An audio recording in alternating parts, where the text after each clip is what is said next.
Aquí menciono yo algunas experiencias muy generales de lo que la universidad ha hecho a través de los siglos en realidad. Empezando porque nosotros tenemos una cátedra que he hecho desde el siglo XVI, ¿no? En la universidad como academia. Y esa cátedra continúa hasta el presente. Obviamente, los miembros de esa cátedra son hablantes quechuas de diferentes pueblos, ¿no? Los collas, de repente los que están más al norte, al sur, los que antes eran Chincha y Suyo, hablando de los suyos, de los cuatro, y también los antisuyos, que son de la parte de la Amazonía, que también tienen quechua, ¿no? Entonces, en realidad, esta cátedra no ha muerto. A pesar de los siglos, está viva y trata de revitalizarse en realidad, porque hubo momentos de mucha dificultad, como ustedes saben, la historia que pasó entre los últimos años de la década anterior y al comienzo del 2000, que sufrimos mucho por la violencia. Justamente recordamos lo que nuestros queridos colegas, amigos de Bolivia, siempre recuerdan, ¿no? La maestría del PROE Andes fue propuesto para que lo haga San Marcos en esa época, pero estábamos en completo conflicto y era imposible recibir a tantos visitantes de fuera. Entonces, ¿qué sucedió? Como ya lo mencionó acá Marina, más bien nuestros estudiantes del Perú fueron a Bolivia, y ahí ella habló de un aguajún, que es peruano, ¿no? ¿Se dan cuenta? Entonces, estando allá o yendo a otros lugares, esta semilla que ha crecido de la interculturalidad, antes que se defina qué es la interculturalidad, en realidad el pueblo siempre ha sido intercultural. Y pasando a la universidad, sin ser una universidad llamada indígena, lo somos.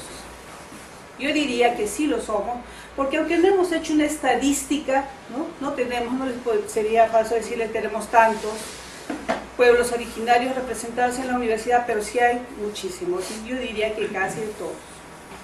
En nuestra facultad, que es la de Letras y Ciencias Humanas, y la Escuela Lingüística a la que yo pertenezco, tenemos docentes de pueblos originarios, graduados con maestrías, tanto dentro como fuera del país también, ¿no? Entonces eso quizás para nosotros es una fortaleza, ¿no?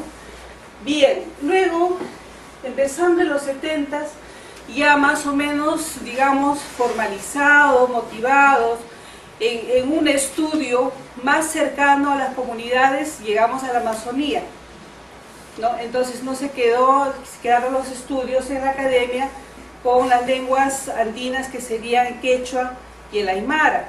Pero para hacer un paréntesis, también es en nuestra universidad donde se hace la investigación sobre cuál sería el punto de origen del quechua. Recordarán mucho de repente a Alfredo Torero, un lingüista muy conocido, que tenía la tesis de que el origen del quechua estaba en la costa central y no en el Cusco.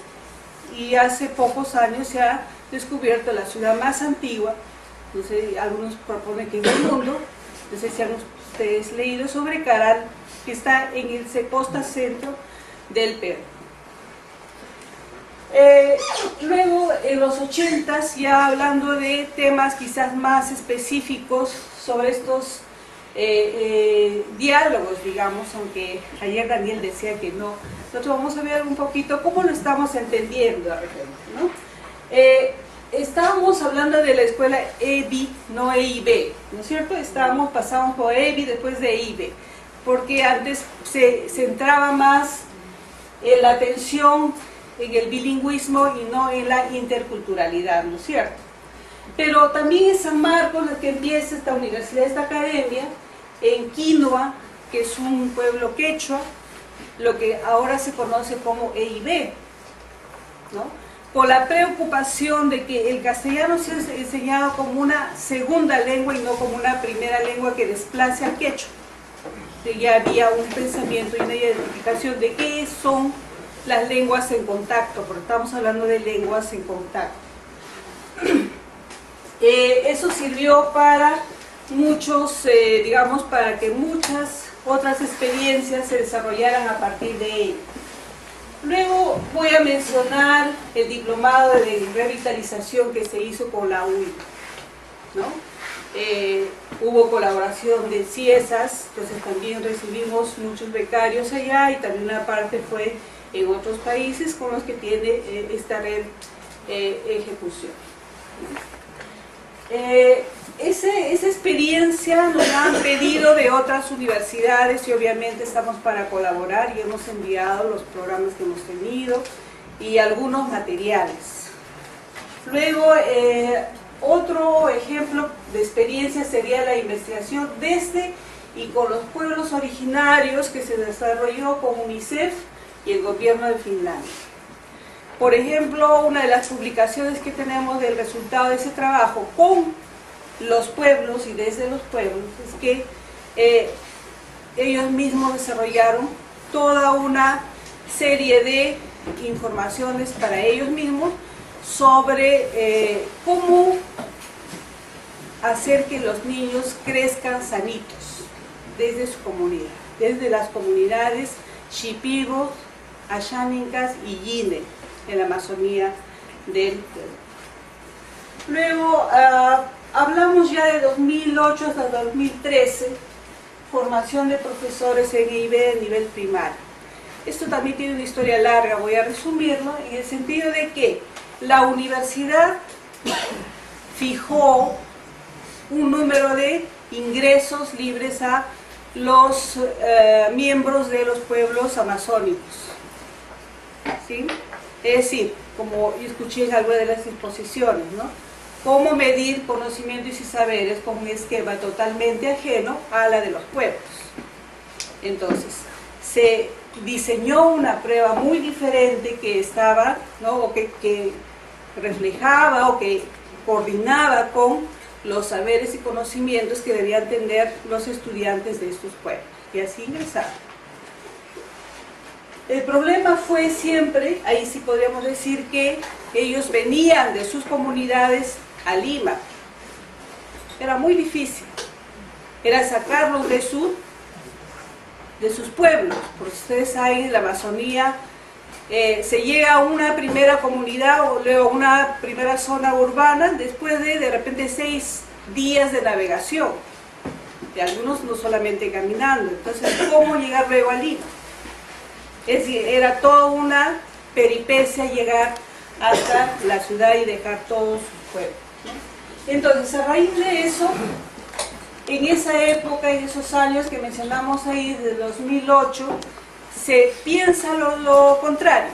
Es decir, los docentes de la universidad debíamos ir a los pueblos, a la Amazonía. Y se construyó unos módulos, ¿no? Tipo aulas, en la misma Amazonía, con la ayuda del gobierno regional de Junín, que está en el centro, en la selva central, y el SILA, que es el instituto al que nosotros pertenecemos, dentro de la universidad, pues fue el que trabajó en el equipo que debía estar viajando, a veces cada semana y a veces cada 15 días, 9 horas de viaje en bus porque no hay avión para allá, ¿no? Pero ya nos hicimos parte de la comunidad.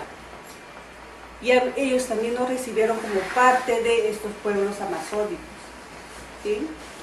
Entonces, esa es una experiencia interesante porque tenemos 2 egresados, 2 grupos, ¿no? 2 promociones de egresados. Después de 5 años de estudios, ya son bachilleres y ellos han solicitado ahora hacer una maestría en educación intercultural, ¿no? Que ya ha sido aprobada, y este próximo año estarán comenzando, y no solamente estará abierta para esos 3 pueblos amazónicos, no, para todos los pueblos que deseen continuar en sus estudios en la universidad. Luego, el 2012, también participamos y en realidad diseñamos el primer taller de intérpretes para la consulta previa. Iniciamos el camino, formamos el camino que ahora ya el Ministerio de Cultura está en la 8ª versión. Nosotros empezamos con la primera. Como decimos, sembramos la semilla, ¿no? Luego, bueno, a raíz de ello, ya tenemos una ley de lenguas originarias. Entonces también la academia tiene esa experiencia de haber aportado, haber exigido, porque en realidad somos partícipes, el equipo, estoy hablando de mucha gente que está con nosotros trabajando y que se hace sentir la voz desde la universidad. Entonces, yo estoy pensando en cuando escuchaba muchas experiencias, yo tendría que sentirme feliz, ¿no es cierto? Porque creo que es un ejemplo o un caso así casi sui generis, porque siempre hay resistencia. El mayo de este año se trabajó el nuevo estatuto porque estamos con nueva ley universitaria en el Perú. No es perfecta la ley, estamos muy descontentos con muchos aspectos. Sin embargo, a la hora de hacer el estatuto, uno de los primeros puntos se ha puesto que la universidad es intercultural. No solamente nuestro programa, no solamente lingüística, sino toda la universidad, porque tendríamos quizás que escuchar a los especialistas de las otras áreas, por ejemplo en medicina, si hay mucho trabajo de interculturalidad en biología y en derecho ya empezó también. Entonces, y ahí en filosofía. Hace 10 años realmente cuando nosotros tratábamos de dialogar con los filósofos sobre este tema de conocimientos y saberes, algunos de ellos nos decían, pues eso no existe porque la ciencia es totalmente rígida y esta es así, punto, ¿no? Por lo tanto, lo que hay en estos pueblos no es ciencia. ¿Por qué? Pero después ya entendieron, porque se interesaron a nuestras inquietudes y han empezado a investigar y ahora ya hay, por ejemplo, repitiendo lo que dice Esterman en el caso andino, hay una Pacha Sofía, ¿no? Sí, y ya ellos mismos están investigando y diciendo, el mes pasado hubo un coloquio muy interesante de filosofía. Invitaron a diferentes pueblos amazónicos y andinos, y también vinieron de otros países, y realmente lo que se ha presentado, nosotros nos quedamos pero asombrados porque han avanzado bastante en los temas de conocimientos, no solamente que viene desde el modelo griego, obviamente, sino todo lo que podría haber surgido en diferentes centros. O sea, ¿qué tal si los que empezaron a escribir hubieran estado, no sé, pues en los Aguajún, como dicen, entonces todos tendríamos la ciencia de Aguajún de repente. Y los griegos hubieran aprendido a escribir después, probablemente no estaríamos hablando de ciencias occidentales, ¿no? En fin, bueno, vamos a otra experiencia que estamos desarrollando actualmente. El primer caso de la consulta previa se trabajó con el Ministerio de Cultura. Y ahora estamos trabajando con el Ministerio de Educación en la capacitación, especialización de formadores de futuros docentes de las escuelas interculturales bilingües. Nos ha costado mucho, porque ustedes saben cómo son los ministerios, ¿no? Siempre controlándonos ahí con un supervisor atrás. No han hecho los 3 momentos, se quedaron en el segundo, cuando nosotros ya habíamos llegado al quinto. No se dieron cuenta, porque la universidad no puede estar encajonada en 3 puntos.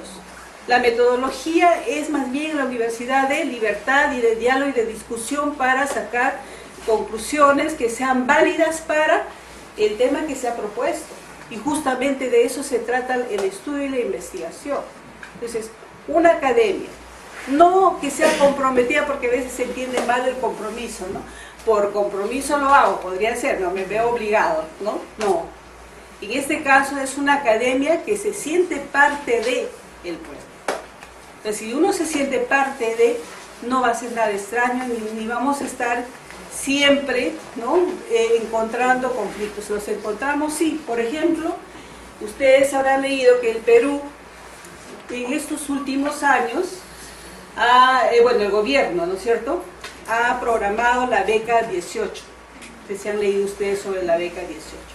La beca 18 es para los que egresan a secundaria e incluye pueblos originarios. Entonces, el problema ahí, que también nosotros lo estamos aquí enfrentando, porque no todo es maravilla para nosotros, todo lo que conseguimos en realidad sí tiene muchos problemas y conflictos, es el siguiente, que los becarios de este tipo de ayudas han ido a las universidades particulares, que desconocen totalmente qué es un pueblo originario. Entonces los han sentado con por ejemplo en el Newton, donde es una universidad, claro, es bilingüe, pero inglés y castellano. ¿Se dan cuenta? Entonces, si área es bilingüe, educación bilingüe, intercultural, lo mandamos a las universidades bilingües, pero lo han mandado ahí. Y ya ustedes se pueden imaginar qué es lo que están sufriendo los estudiantes que vienen tanto de los Andes como de la Amazonía, ¿no? Entonces, pero, claro, entonces nosotros podríamos decir, claro, cuando hablamos de academia, de universidad, también tendríamos que conocer qué academia y qué universidad es aquella que está haciendo un discurso simplemente o está yendo de el decir al hacer, ¿no es cierto? Porque hay mucho discurso, pero ¿qué se hace? Ahí estaría el tema de comprobar estos puntos. Entonces, hay otras experiencias más, pero yo sé que el tiempo es cortito y quizás voy a pasar al punto de qué es. Bueno, acá tengo dos ejemplos, ¿no? Por ejemplo, cuando hablábamos o mencionaba Marina de los lingüistas que trabajan con unos esquemas y que no conectan la cultura, allá los clásicos. Bueno, aclaramos entonces, ¿no? Está muy bien. La lingüística ha evolucionado también mucho. O sea, si yo me quedo con la lingüística estructural, tipo Chomsky, entonces obviamente esto no incluye cultura, ¿no es cierto? Pero ahora hay una propuesta más interesante que es la cognitiva, que justamente incluye todo lo que es la percepción corporal, es lo que decía también, ¿no? Yo sé algo o construyo significados a través de los sentidos. Cómo percibo los olores, las sensaciones, los sentimientos, etc. Todo eso se puede ver y entender en sus pueblos originarios.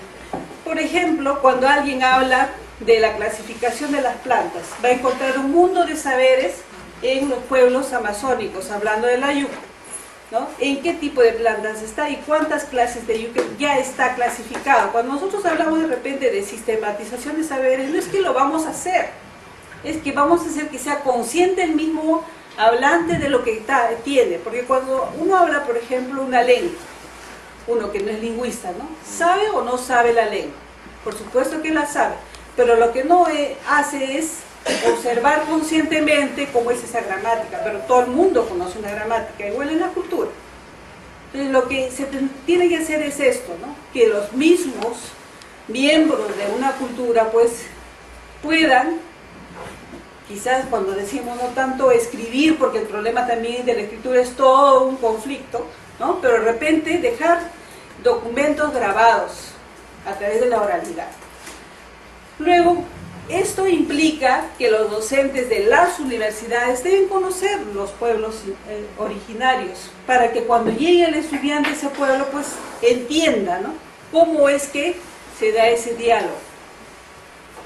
Y el estudiante podrá también conocer cómo ha clasificado la botánica de esas plantas.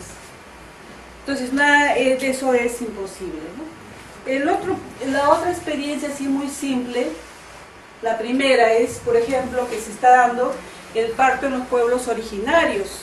Todos sabemos que en una experiencia, digamos, de la medicina convencional, los partos son horizontales, ¿no? Pero cuánta sabiduría hay en los pueblos originarios que por la gravedad sabemos que sería mejor que el parto sea vertical. Y eso ya se está aplicando, ya es un saber que ha dialogado. Por eso nosotros entendemos que ahí están, los saberes dialogan. Es una metáfora, es verdad. También esta propuesta lingüística nos dice que todo lo que construimos en comunicación es metáfora, ¿no? Y en el caso de diálogo de saberes es una metonimia, porque no estamos hablando de quiénes dialogan, sino los saberes. Y lo que alguien hablaba de la poesía, por ejemplo, es también producto de la oralidad de los pueblos antiguos que no tenían escritura. Y ahí hay otro mundo que hablar. Entonces, en ese caso, lo que aporta la otra cultura sería el cuidado aséptico. Actualmente nadie podría decir que antes la ecología era limpia, era pura, pero ahora hay tanta contaminación, ¿no? En la extracción, en la explotación, el gas, etc. Entonces nadie podría decir que en este momento la ecología está totalmente pura. necesita de un cuidado a través de las ciencias conocidas como convencionales. Esto como ejemplo. Voy a pasar ahora, donde hay varias cosas, solamente a esto. ¿Qué es lo que nosotros hemos entendido como diálogo de saberes? Como les dije, nosotros lo estamos tomando como una metáfora. Los saberes dialogan para, como decimos muy bien ahí, entenderse como algo dinámico, ¿no?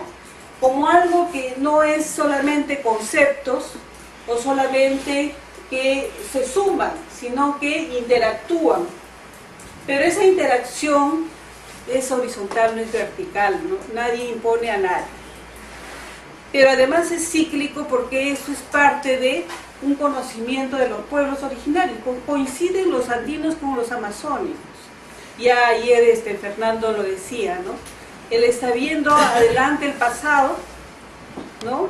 No es como nosotros decimos, para adelante es mi futuro, porque uno puede predecir a través de mirar el pasado lo que va a venir. Y entonces, esto también tiene que ver con este diálogo que es muy particular en el caso de los pueblos diversos. Se enriquecen esos sistemas de saberes y conocimientos, ¿no? Experimentados desde N tiempos, pero la búsqueda es la armonía, o sea, armonizar las fuerzas que dan esos conocimientos, buscando a la vez un bien común, ¿no? Al final, ¿para qué dialogan los saberes? Para que se encuentren y lleguen a un final, digamos, feliz. Ojalá fuera así, ¿no? Entonces, encuentran puntos tan comunes. Después del conflicto, obviamente, nadie dice que todo es así tan llano, nada es llano. Siempre va a haber un conflicto que es lo natural, ¿no? Pero después del conflicto se argumenta, ¿no es cierto? Viene ahí toda esta parte de la argumentación que siempre a veces queda fuera. Cuando no hay argumentación, claro, alguien impone. Y ahí está el problema, ¿no es cierto? Y a la final, después de esto, se entenderá que debemos hacer esa complementariedad de manera adecuada, reconociéndose las diferencias, pero encontrando un norte. Y eso se ha logrado. Como les digo, hay ejemplos, hay casos, que por el tiempo no los vamos a presentar. Eso sería de manera general, ¿no? Que yo quisiera comunicarles. Nuestra universidad en realidad está bastante abierta y nosotros sí somos felices y nos identificamos como parte de los grupos, ¿no? Y lo que se dice en el Perú, el que no tiene de Inga tiene de Mandinga. Entonces, no podría alguien decir, yo no soy de ese pueblo, no tengo ninguna raíz. Es que todos lo decimos. De repente por ahí ya hay una diferencia, ¿no? Eso es. Muchas gracias.